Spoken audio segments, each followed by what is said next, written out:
Cities 92.9, the news and talk of Bloomington Normal. Thanks so much for joining me. I'm Kat Peterson. This is Conservative Kat, Saturdays from 5 to 7. And joining me in studio, the lovely, the beautiful Jasmine. So, Jasmine, you have to tell me a little bit about your story. You're the chair of the Young Americans for Freedom in Iowa. So at Iowa University, and you live here in Bloomington Normal, and you go to school, you come back, and you're on summer break. Jasmine Jordan joins me in studio, and we are going to go through her journey. She actually started the Black Student Union here at Normal West High School when she was a high school student. And I just wanted to have her in studio, get to know her a little bit. And I think that she's going to have a different take. Jasmine, tell me a little bit about what you do for YAF. That's what it's commonly known as, Young Americans for Freedom, and how you got involved. And tell me a little bit about why you're going to Iowa University and living here in Bloomington Normal. Yeah, so I grew up here in Bloomington Normal. I've lived here my whole life, and I wanted to get out of state, so that's why I decided to go to University of Iowa. And coming in, I was a psychology and criminology double major. And then once I started taking those classes, I felt like those weren't really suiting me, and so I was kind of trying to figure out myself first semester. And then as I'm going out through my semester, I saw that a student group was hosting Vice President Mike Pence on campus. And so I thought that was the most exciting, amazing thing ever. I was like, I have to go. And so I went, and it was just so enlightening and so cool to be surrounded by a huge group of conservatives, because here growing up in Bloomington Normal, I never really expressed an interest in politics. I kind of always thought it was too divisive or too boring. But me and my family have been conservative. We talk about politics all the time. So being able to experience that in such a larger group of over 500 people is really, really cool. And so I, at the time, couldn't get involved with the group. But then second semester of my freshman year, I definitely wanted to get involved. I made sure I didn't have any classes or any other commitments at that time. And then also that semester, I had to take a political science class for a gen ed. And so both those things happening at the same time ended up being really perfect. So with my political science class, it was intro to comparative politics. I really enjoyed that class. And so now my major is political science and international relations. And then with YAF, the first meeting I was really, really nervous to attend. I didn't have any other conservative friends at the time, so I was going to go by myself and, trying things out. I was Yeah. like really scared. So I walked up to the door, and, I saw it was a group of all guys, all white guys. And, from all the stereotypes, everyone always says conservatives, especially men, are racist and homophobic and, every other kind of slur and all that kind of stuff. So like, I definitely was like a little hesitant first because again, it's just new environment and everything. But I, there's like this voice in my head telling me to like turn around, don't go. But regardless, I pushed through and went in the door, and then everyone in the room just welcomed me immediately, wanted to get to know me, wanted to know my name, my story, all that kind of stuff, which is just so awesome and just, completely debunks the stereotype about conservatives. And so Yeah. I ended up going to every meeting that I could that semester, helping out with their events and just becoming really involved. And then they had an open position for secretary, and I worked 7 hours on my presentation for that because I really wanted to win. I was just so committed to this organization. And then I ended up winning, which is really amazing. And so then we got to bring Kellyanne Conway as a speaker. And so I got to help with that because that was like coinciding with me being on board. And so with that, to promote our speakers, we do a lot of advertisements. So, Mm. we're doing social media advertisements, talking about it in our meetings. And so we also do putting up flyers and chalking. And so one of the days that we were chalking, like me and my friend had just finished chalking this area by the Iowa Memorial Union. And so there's this group chat for all Black students on campus called the Black Sparta group chat. And it has about 800 Black students, alumni, that kind of thing. Hmm. And so someone in the group chat must have just like walked by our chalking and took a photo of it and sent it to that group chat and said, I can't, like something like, I can't wait to get out of here, just saying that, they didn't like conservatives. And so more people started commenting on that, saying like, they hate conservatives and that kind of thing. And then someone was like, I think that we have a YAF member in this group chat. And so that person went to Iowa Young Americans for Freedom's Instagram, went through every single follower, found my profile, screenshotted it, and sent it to that group chat of over 800 people. And so then, because like at the time when that happened, I was in a meeting with my professor, and then I saw my phone was blowing up, and then I just looked at it, and like I saw I got removed from another group chat of Black students. Oh Yeah, they were like, no. they said something I called. see, and I don't even know this. I wanted to react to your story because I'm sure being a Black conservative woman is not easy. Just being a female conservative in Yeah. and of itself is a little taboo because they like to say that conservatives are bigoted men, right, and that they Hmm. hate women, which just isn't true, right? But this is the first time I'm hearing of this. Sorry to cut you Yeah, off, no, but you're I'm like perfectly fine. reacting to this and I'm like, there's no. And like as a college student, I couldn't imagine seeing your face screenshotted from your social medias and sent to a group of 800 people. And obviously you didn't know all of Yeah, who I they didn't know are. like most of the people, and like it was only my freshman year. Like I'm just getting back, finally trying to get in the swing of things Oh, because, like I said, my first semester wasn't the God best. bless you. God So, bless you. thank It's you. terrifying. And I've never had that kind of stuff happen to me, but I'm sure that's terrifying as a freshman in college. And okay, Yeah, sorry. yeah, and Continue. so, like, for the first group chat, they removed me. They said something like, "Ops can't be in here," which means, like, people who oppose what they believe shouldn't be in the group chat. So then, like, I saw that, and then I was removed, and I was like, "Okay, that's kinda weird." And then I went to the Black Sparta group chat because that was what was blowing up my phone, and I was like, "Oh." And then also, okay, so we have to send out mass emails to promote our event. As I was saying, we do a lot of advertising, and so, the mass email is sent to every student, faculty member at the school. And so it like has to come from a certain email address. And so I because being the secretary, I had it sent from my email address. And so because we want to have a lot of accessibility for people with different abilities, we have this like special accessibility statement that's included in the emails. You also have to include a phone number.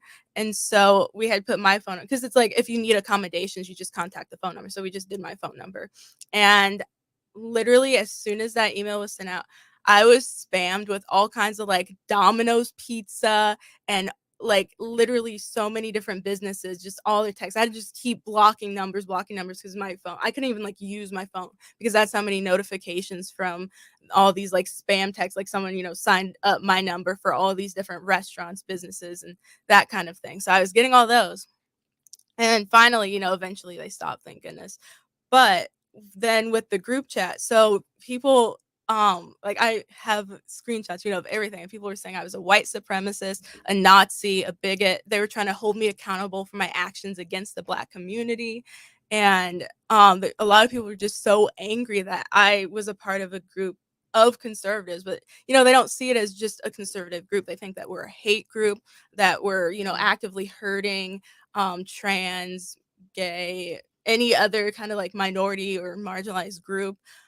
Even though all of that is not true, they, just one person jumps on and believes something, then everyone else jumps onto that.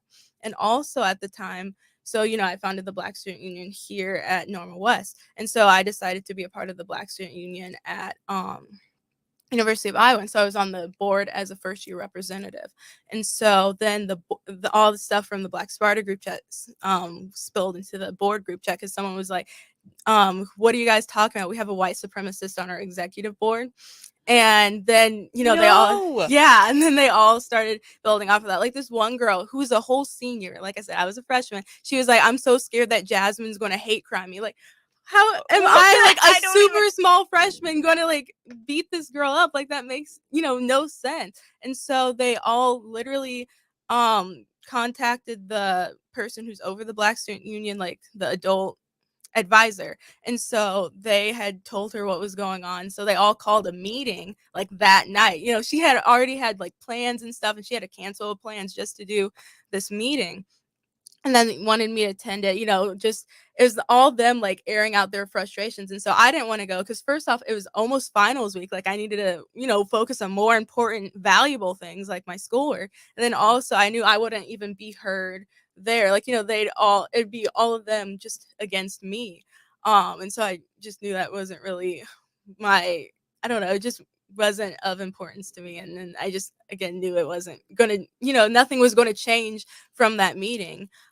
So they met without me. And then, yeah, They met without me. Yeah. It's like I'm on this board, but they met without me, and they called you a white supremacist. Jasmine, for our audio listeners, folks, she's black. And they called her a white supremacist for being a part of YAF, which literally in the title it says Young Americans for Freedom. Like, this is not a white supremacy group. This is young Americans who stand for freedom in the United States. Okay, so sorry to cut you off, but that No, was you're good. hey, okay, so they cut you out of this meeting Yeah, and they and met without so you. the advisor, she had called me. I was just getting so many phone calls that night, but she had called me and said she asked for like my side of the story. And she said that she represents like all Black students regardless of their political beliefs, and she wanted to know like what information for me she could bring to the group since I wasn't going to be there. So that sounded at least somewhat promising. Definitely different from what I expected. Um, and so she was going to contact me a couple days later after the meeting to let me know their like consensus. And so the couple days later, she contacted me and she said that basically if I wanted to be on the Black Student Union board again, I would have to have a meeting with the entire like executive board talking about how Black students can have different beliefs and stuff. And so that was just, it kind of just really turned me off because it's like, you shouldn't even have to have a meeting to just know that people have different beliefs, values, that kind of stuff. So, I just decided that organization really wasn't for me and kind of just in general. So, another experience that I had was University of Iowa has never ever had a mask requirement, which is something I really appreciated about being able to go there. That's And kind of so, cool. yeah, it's awesome. And so I was gonna say, I was yeah. like, you're still going through college, and like obviously you're the chair of YAF there, so things are going really well for you now. But I wanted to ask, have you obviously you've experienced crazy things in your freshman year, but like professors or curriculum, things that you learn in your classes. I've always said it's indoctrination, indoctrination, indoctrination because I went to Illinois State University and I could not sit through a classroom without somebody saying something about, I don't know, queer theory, critical race theory, which it wasn't called that at the time, right? But it was that, where white people are inherently racist and they can't do anything about it. And Black people will always be at the bottom and they'll always be oppressed. And the only way to even the tides is to bring the white man down and to lift up Black voices. That's what was constantly shoved down the throat of mine as an Illinois State University student. And I'm just kind of curious what your classes look like at University of Iowa. What's your mascot, by the way? Is it the It's Hawkeyes? Herky. Yeah. Okay. Herky's, what is he? He's a hawk. He's a hawk. He's some kind of bird. Okay. Yeah. Okay. Yeah. I wanted to make sure that I've got the right the right college in my head. So Yeah. I just was kind of curious about like what your classes look like and the culture on campus. Yeah, so personally, I haven't had any super crazy experiences with classes because what I do when I'm choosing classes is I look through like the syllabus and description, and as soon as it says like queer theory, critical race theory, any of those kind of like keywords, I just don't take the class, which is fortunate that there's a lot of other options. But definitely like even within my classes, the culture among like professors and students can be hostile. So I was taking this honors research class last semester, so like my fall semester of sophomore year. And it was during like the November like election, and so at the time I was interning on Senator Grassley and Ashley Henson's campaigns, and so yeah, it was really cool. Okay, go Chuck right now because I love Chuck Grassley. He's heading up that whole FBI probe into Joe Biden, the $10 million from Ukraine oligarchs, the 5 million from foreign adversaries. He was taking bribes for favorable policy, allegedly. Allegedly. But yeah, that Chuck Grassley, he held his own and he was like, look, you FBI, y'all better give me that document that says and lays out that whistleblower tipped him off about this document that lays out allegedly that Joe Biden is doing this whole bribery scheme thing. So go Chuck. That's very impressive. Okay, so you were interning with Senator Chuck Grassley and who, by the way? Ashley Henson. Okay. Yeah. And so pretty much all the other students in the class, it was a really small class, were left leaning. And so just so with that class, so basically it's called legislative policy seminar. And so we each chose a topic and then we would research on it. And so we had different legislators come in and speak about these topics. So it would give us more information for our research. And so all the people who spoke to our class, we had, I think, maybe at least 2 or 3 different speakers. They all were Democrats that were, working in the legislature. Because my professor, he said that he didn't want to contact the Republican legislatures, not because he was biased, but he said because he just like kind of didn't feel like, and he didn't think that they would respond. He felt like they wouldn't really care about our issues, which I kind of, he could have at least tried to at least contact them, I feel like. Wow. Yeah, and then within our classes, like each week, because like I said, it was kind of during the November election, everyone would just always be talking about how much they hate like Kim Reynolds and the different Republicans that were running, and how like some people were saying Kim that. Reynolds, she's the governor, right? Yes, she's really awesome. Yes. I actually saw her speak at a Trump rally That's so cool. during 2020. It was still COVID times, and I was closeted conservative at my campus, and I went with my family. And we went and we saw Kim Reynolds speak in Iowa. Right there, there's an airport. I forget exactly. It was close to Des Moines, I think. But Okay. anyway, Kim, yes, she is awesome. Yeah, and also relating to that class, we had a field trip to the Iowa State Capitol, and so we had this bus driver who stood up on our bus. So I'm like with my class and also all the student government people, because they get invited. Pretty much everyone is left leaning on student government, and the bus driver stood up and he said something about like running Kim Reynolds over with his bus. What? Yeah, and then he was like, "Oh, don't tell anyone I said that." And everyone was just bursting out in laughter. I'm just sitting here like horrified, because I'm like, no matter what political party you align with, like that's just something you should not say. That's very disrespectful, especially to someone who is our governor. And then also, yeah, This was a bus driver for this field trip that you were going on? yeah, Okay. to the state capitol. And then, like I said, so going back to the class, like the students would say that they wanted Chuck Grassley dead, and just all the different Republicans, they name them, be like they need to die, and just saying how much they hated them and everything. And we're just talking about how because some of them I think were interning on the like opposing Democrats, and so they were saying that their candidate was going to win and all that kind of stuff. It was just like a couple of times I did cry, because I was just so upset with like how horrible these people were, and like just the things that they were saying about the Republicans. It was just so sad. Yeah, no, I know. I got a little taste of it. We're talking with Jasmine Jordan. She is the chair of the Young Americans for Freedom, Cities 92.9, the news and talk of Bloomington Normal. And we're going to chat a little bit about her roles with YAF. We've been chatting about her roles with YAF, and then also her experience being a Black conservative woman, freshman in college, and what she had to go through when she was chalking and I just chalking for YAF, and then they called her a white supremacist for simply being in a group called Young Americans for Freedom and having some sort of different political affiliation. Now, one thing I did want to ask you was, uh, being the chair of YAF, do you think that YAF is different than TPUSA or other student organizations like College Republicans? What makes YAF YAF? Yeah, so YAF is not affiliated with a political group. So we're a nonprofit. So we are more ideologically focused. So we align with the conservative beliefs of having traditional values, strong national defense. Trying to remember what else.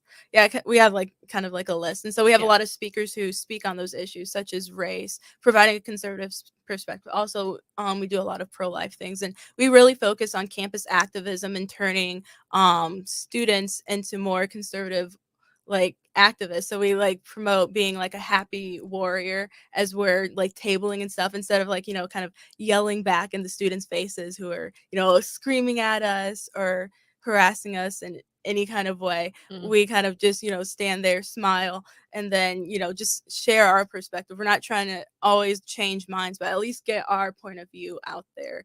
Because a lot of times the conservative voices, views are silenced in classrooms and student orgs and pretty much anywhere across campus. And so something else we do is we have a list of speakers. It's on our website that we bring. So we have like Ben Shapiro, Matt Walsh, who my chapter recently brought, which is really awesome. You got to introduce him. Yes, yeah, it's definitely one of the best moments of my life. That's really cool. Matt Walsh is very truly instrumental in the conservative movement. That What is a Woman, which we will get to, I hope, here coming up in just a little bit. But I did want to also ask can you give me almost an elevator pitch? Now we're gonna do a little hypothetical game, or like a pretend. We like to do this here on Conservative Cat Cities 92.9. So pretend I'm a student, kind of liberal, maybe not crazy, right? Where I cannot have my mind changed, because there's just some people out there that their minds are made up and they will always be. Um, I don't know. I call them liberal. I don't know even what to call it. Leftists, Yeah. non-traditional, definitely not conservative. Why are you trying to pitch conservatism to uh, college students, and pretend that I am a young college student, and why should I be conservative? So, that's a good question.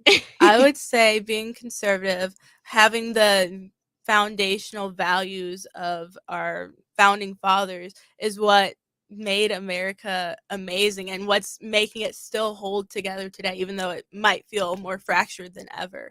Like the values of individual liberty, taking things upon yourself, not relying on others, not relying on the government, and being able to hold your own. That's what makes us different from other countries. Like, I'm thinking of Europe because we studied it in one of my classes, but they, have to pay so much more like taxes and things like that. And then, they just receive so little. They don't receive, the best doctor care, best health care, things like that, because, they're just it's just so systematic for them. While here, we have so much more freedom. We're able to choose where we want to go, move up how much we want to, and we can reach new heights that other people in other places can't. Mhm.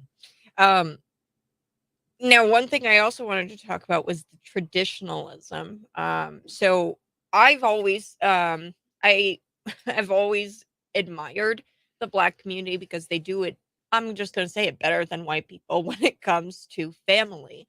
It used to be, where Black families would stay together.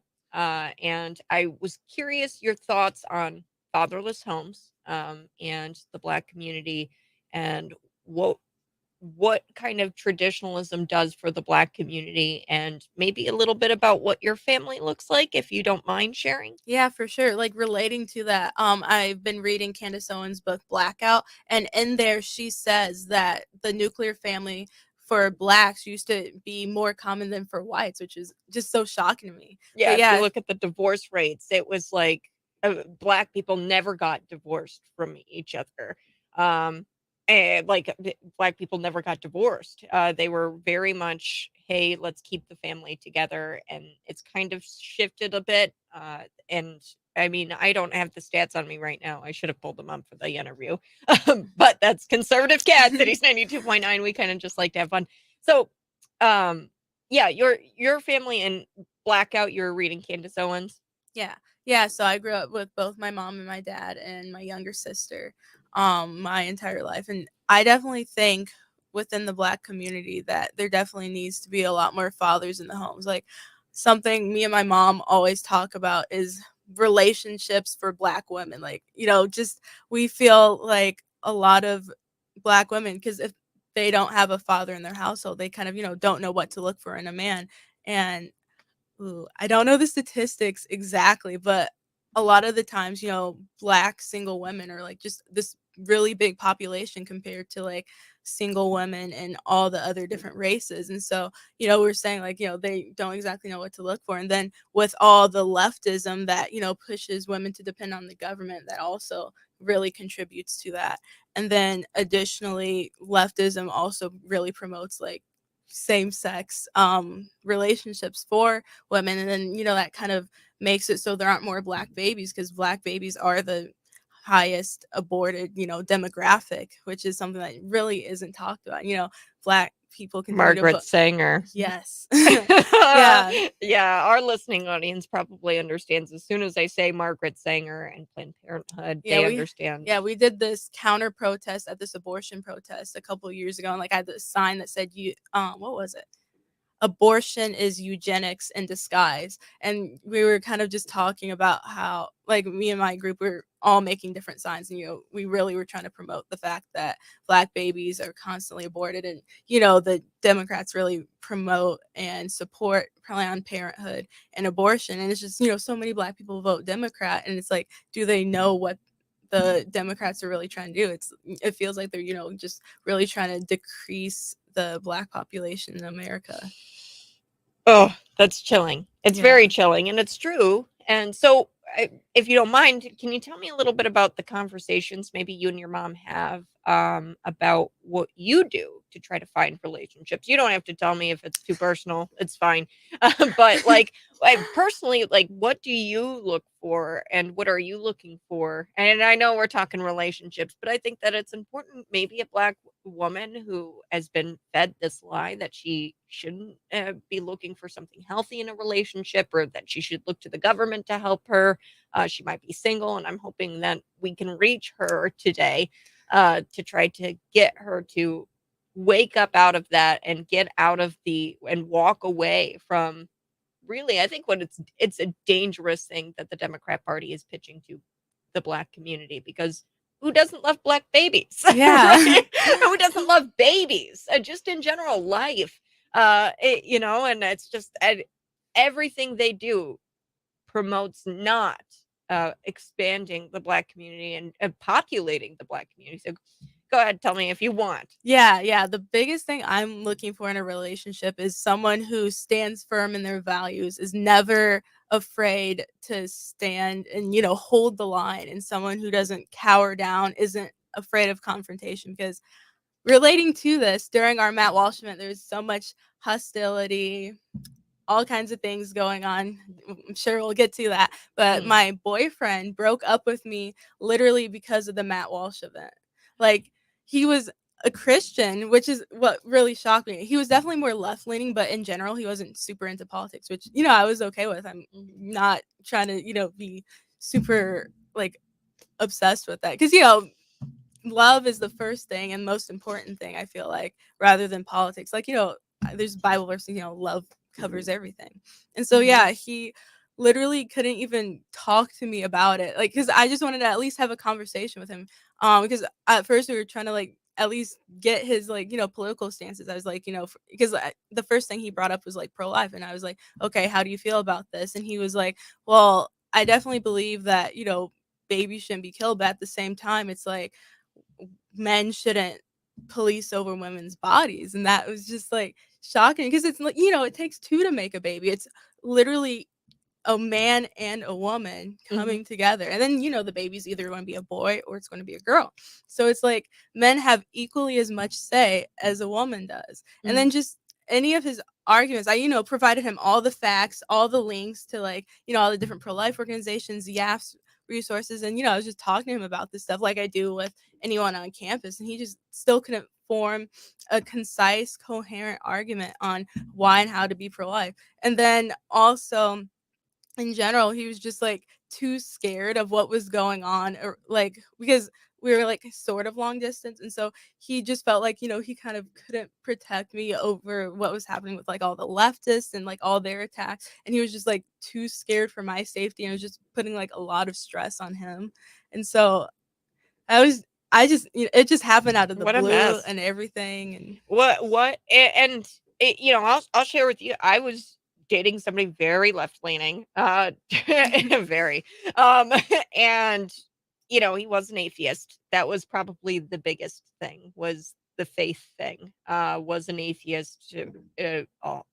Very much did not, almost went as far as to say he hated God, which is funny because you hate God, but you don't think he's real.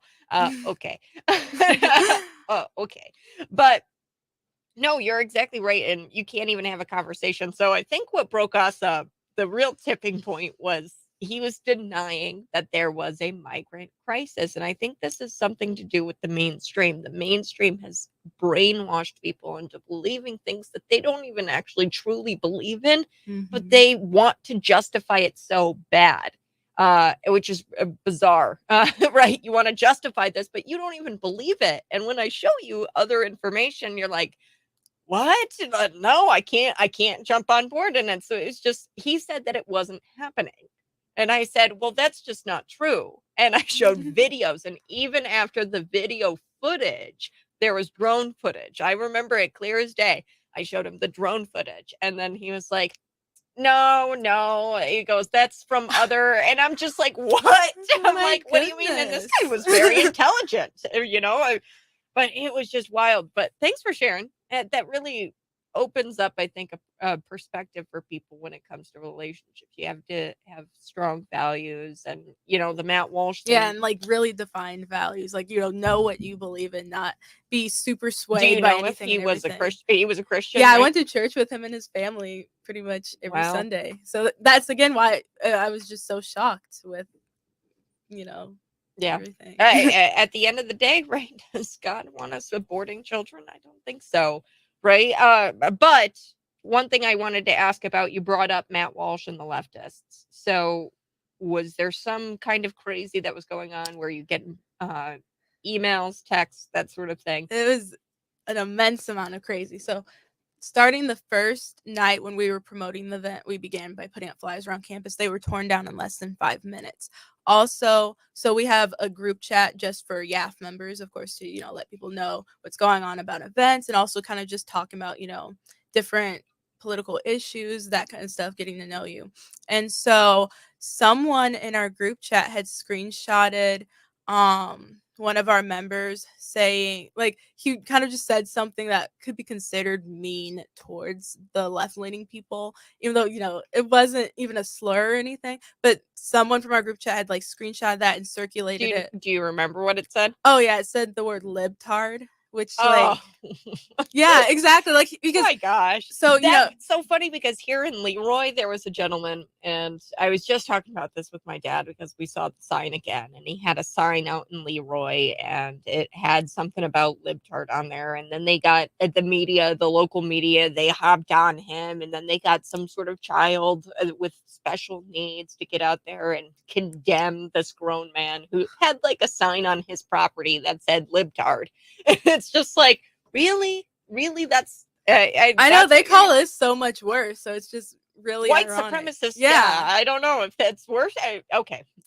All right. So continue. Yeah, and so yeah, they, because he basically was calling that to the liberal people for, because we had talked about in the group chat how people were taking down our flyers in less than 5 minutes. So that screenshot got circulated around the internet. And then a little bit later, kind of relating to that, someone in our group chat, so basically we were splitting up because some people needed to chalk, some people needed to flyer. And so my vice president, he was chalking kind of by himself.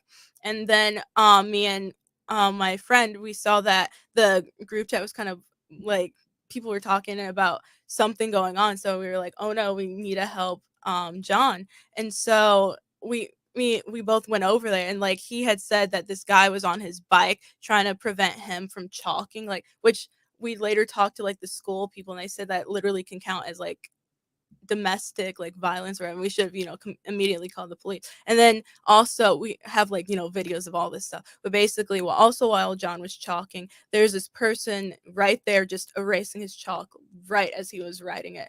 They had went and got disinfectant wipes at the building next door and just wiping it away. So everything he chalked like was just immediately taken down. And then, like I said, the bike guy was preventing him from chalking. And so relating to that occurrence happening, someone from the College Republicans chapter had said, what can be, he said, I don't know how to say it properly, but basically this word is like considered to be a slur against transgender people, even though other people don't believe it's a slur. But basically What is it? tranny. So he said Oh. that.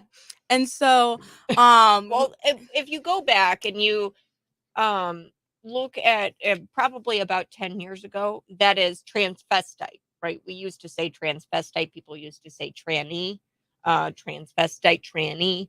That was just somebody who dressed in women's clothing, a man. Typically, it was for comedic reasons. It's incredible. I talked to my dad about this, and he was just like, "Oh yeah, I mean, we would call them trannies because it was taboo and bizarre. Now it's kind of mainstream, and we've changed the language. It used to be transvestite, not transgender, and they used to say tranny. That's not. I don't know, political correctness. It's truly terrible. I got to reset. Cities 92.9, the news and talk of Bloomington Normal. We're talking with Jasmine Jordan. She's the chair of the Young Americans for Freedom at Iowa University. And we've been talking about her organization. We've been talking about her experiences as a young Black conservative and a Christian. I think that has to deal with a lot of this. But you were talking about, erasing the chalk. And this was all when Matt Walsh was coming, right? Yes. Yeah. And so, like I said, so the College Republicans member, he was the president, he had said that in the group chat. And so me and John, my vice president, had both messaged him and said to, we asked if he could delete the message, not because, we believe in freedom of speech, but the thing was someone was continually sending screenshots of our group chat. So we just wanted to be careful of what we said because, we haven't figured that person out yet. And so he had an infiltrator. Yes. And so he had deleted that message, but somehow someone had screenshotted that before it got deleted.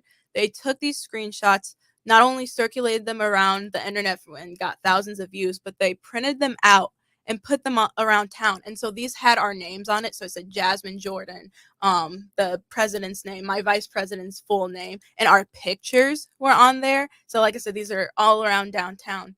And so they printed them out? Yes. And hung them up? Yes. Downtown? Yeah, and all around campus too. My God. Yeah. These people are crazy. And so I'm sorry.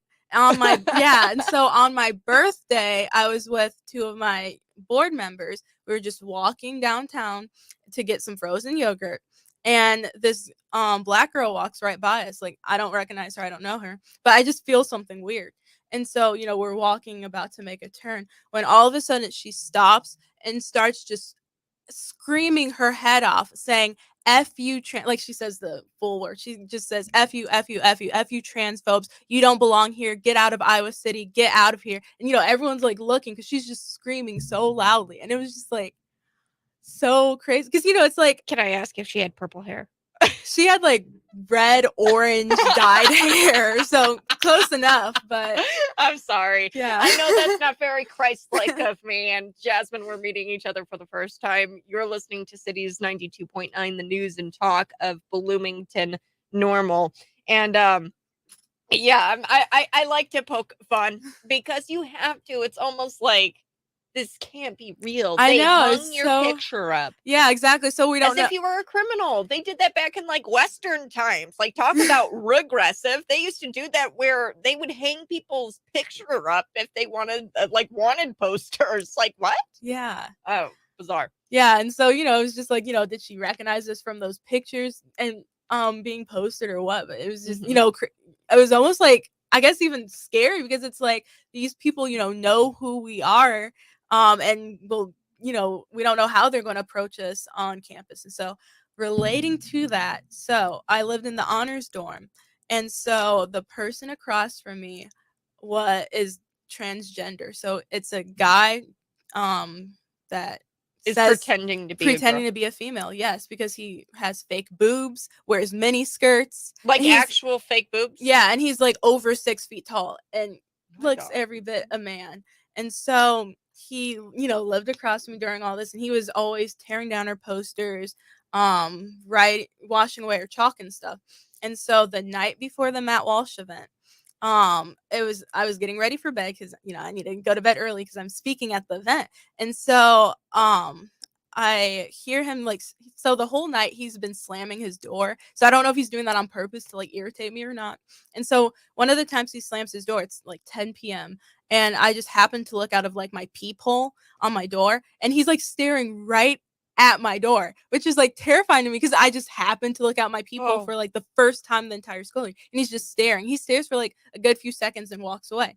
And then exactly an hour later, like I literally took a photo of the times that this happened. Exactly an hour later, he slams the door again. I look, and he's like back from whatever he was doing, and he looks at my door again, which I'm like, okay, a second time, that's kind of weird.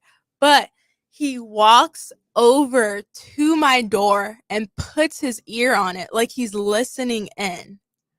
And like at the time, I'm in my room, so I didn't like have my door locked, No. and I was just scared because it felt like like The Shining Like or something. how hard was your chest beating? Like what I Like know in those situations I've had it happen to me a couple of times. I don't like to talk about it so much on air, but obviously, right, doing what I do, there's hate, but there's this feeling you get, and it's this fear, and it's this pounding in your chest, and it feels like your heart's going to sink down into your stomach, and you're like, oh my gosh, am I gonna die right now from these yeah, people? because like there's this rumor that from some people I know that he like carries a knife and stuff. So it's like I have no idea what's going to happen. Like he just going over putting his ear on my door. Like that's invading my space, my private stuff, and Mhm. it So is what'd you just do? crazy. Yeah, like because I was just watching it all happen. It was going so fast. So like I had definitely had my phone nearby, but I didn't think at the time to like record what was going on. He had left by the time I even thought about doing that. Um, but yeah, like I was texting some of my conservative friends about it, and one of my friends, he came over and we like spent an hour together. He was willing to like stay in my room with me for the night because just all the craziness and stuff. And Mhm. like with the next day happening, like we were tabling like the entire morning. I was really disappointed that I had to miss that because I had to spend all my time talking to like different staff members and stuff about what was going on. Like I had to talk to my residence hall coordinator, and I told her what had happened. I didn't tell her that I was in for a conservative org. I basically was like, hey, my club is having a big event tonight, and the person that lives across from me doesn't really agree with the event. And I guess she kind of just already knew because everyone on campus knew about our event. Yeah. And she was like, well, people are allowed to feel how they want to feel and can express themselves how they Who said want this? to. The residence hall coordinator. And so that was kind of like disheartening to Stop. hear because it's like I need protection too. Like, yeah, you can feel however way you want, but when you're gonna impact someone's like safety and livelihood, that's not right. Yeah. And so literally all she said that they could do, which wasn't really anything, was just increase the amount of like RAs walking around in our area, and that was literally it. Well, and there's a real conversation to be had with transgender, specifically transgender men, or honestly both, right? We know what happened in Nashville, the shooting. There is a conversation to be had about their mental stability and about these hormones. You said that it was had fake boobs, right? And obviously might be on some type of hormones. What kind of impact that has on your mental state and your decision making surrounding things you don't agree with, right? Mhm. If they're in a right state of mind. We've got a few minutes left. I do want to talk a little bit about your time here in Bloomington Normal. So, Bloomington Normal, you live here. What do you think about the politics here? Are you involved in any kind of politics here, or what's your hope for Bloomington Normal? Yeah, so something I was like disappointed about for this summer was the fact that I couldn't really intern or work on any like campaigns or any candidates because all the candidates or people who are currently in office are, more left leaning. And so I did 4 campaigns during November. So 2 in Illinois, 2 in Iowa. Both of my Iowa people won, but both my Illinois people didn't. And all 4 were Republican. So that was something I was like really, you could see just the stark difference in how Illinois and Iowa politics operate. Like, it just sometimes feels like Illinois is I don't know, too far gone. And it's like, there's not enough bipartisanship or anything related to like Republican people really having an office. Uniparty. Yes. Yeah. Even if you're a Republican, are you really a Republican? You might have an R in front of your name, right? But that doesn't necessarily mean you're a Republican. You get all the Democrat donors to donate to your campaign. Yeah, I see what you mean. Here in the Yeah. state of Illinois, it's really disheartening to see this past election, how that went, because I mean, all of our representation here in Bloomington Normal are Democrats, and if they aren't, then they're Republicans who are disguised as like they're Democrats in disguise, right? But you've worked on quite a few campaigns in Iowa. Yeah. Really fun. And oh, what's the plan moving forward? Do you want to be a politician one day? I'm not sure yet exactly. For high school, I got voted most likely to become president. So, I mean, you never know. Hey, But I'm definitely interested. Maybe I'd it. vote for you. Thank you. I'm thinking about law school maybe, or some kind of like graduate research program, political science. Something I've always been interested in is like working for the State Department.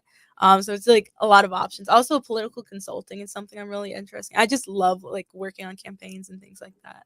Very fun. Well, we are getting close to a break here, Jasmine. This has been an amazing opportunity to get to talk to you. And me personally, I just don't have a whole lot of friends our age. Mind if I asked your age? I'm 20. 20? What? Wow. Wow. Yeah, there's just not a whole lot of friends I have that are my age that aren't completely far gone or can't be saved. And maybe it's because we're in the state of Illinois. But really interesting story. Um, Tell me a little bit about YAF and where we can find you guys, and how can we help you do what you're doing over in Iowa, because it's necessary, right? Yeah, I think over here in Illinois, like I agree, I have not found like any conservative friends really here. I think we really need to get a lot more young people involved in the conservative movement and Republican Party. So with Iowa, we have a YouTube channel called YAF TV, so you can see all of the different moments of like leftists melting down, tearing down our posters, things like that. You can find that on YouTube as well as our speakers. So you can find our speech with Matt Walsh. And then we also have Instagram, Facebook, Twitter. So it's at Iowa_YAF. And then, yeah, so basically we have like an activism, like our one that's coming up is the 9/11 Never Forget Project. And so we do that by having 2,977 flags commemorating all the lives lost, which is just a really remarkable project because we also set up a table where they're all day at the memorial and people will come by and just tell us their stories of, where they were, what happened, how 9/11 has impacted them. And it's just because like me and a lot of our members weren't really born when 9/11 happened. So, Mhm. Hearing it and keeping that alive because, so many people don't even know why it's important and what really happened with it. So just keeping these really pivotal historical movements going and alive on campuses is something that I think is really remarkable that YAF does. Really cool. Well, we're close to time. And folks, you've been listening to Cities 92.9, the news and talk, Bloomington Normal, conservative cat. Guys, have a great rest of your night. Bye bye. Love you.